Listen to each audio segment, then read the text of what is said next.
So hello guys, welcome back to my channel.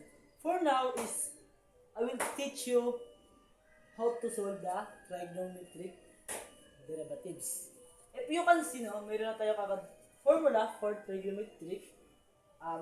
Kung makikita niyo sa trigonometric, maraming mga formula dito sa trigonometric, but I use one formula for trigonometric. Ito ay y equals sin u.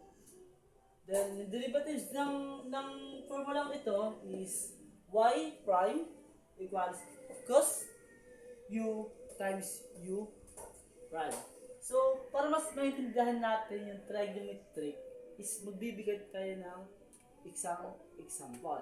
So, ang example natin, number 1 is y sine 4x raised to 3. So, yan. Y equals sine times 4x raised at 4x cube. So, first step natin is para tayo mahirapan, isanapin natin yung ating u tsaka yung ating u prime. Okay. Yung ating u dito is 4x cube. Yung ating u prime is, so 3 times 4 is 12 x, then minus 1 is 2. So ito yung ating u and then ating u prime. So ngayon i-simplify natin sa formula. So y prime, so copy the cos,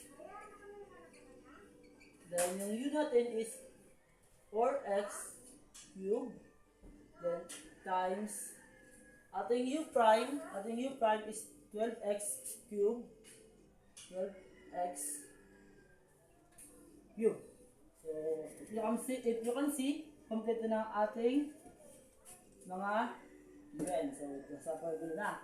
So ating i-simplify pa para makuha ating final answer, no?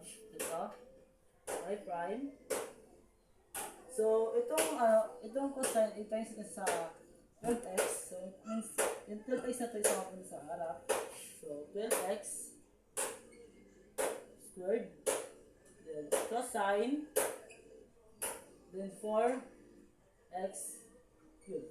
So, it means, itong ating final answer for this example.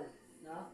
So, yung see sa pair, dalit na lang ng trigonometry kung ating aralin, but you need to memorize all formula dahil sa exam, hindi lang naman ito yung mga ating makikita, marami pang mga iba't ibang formula.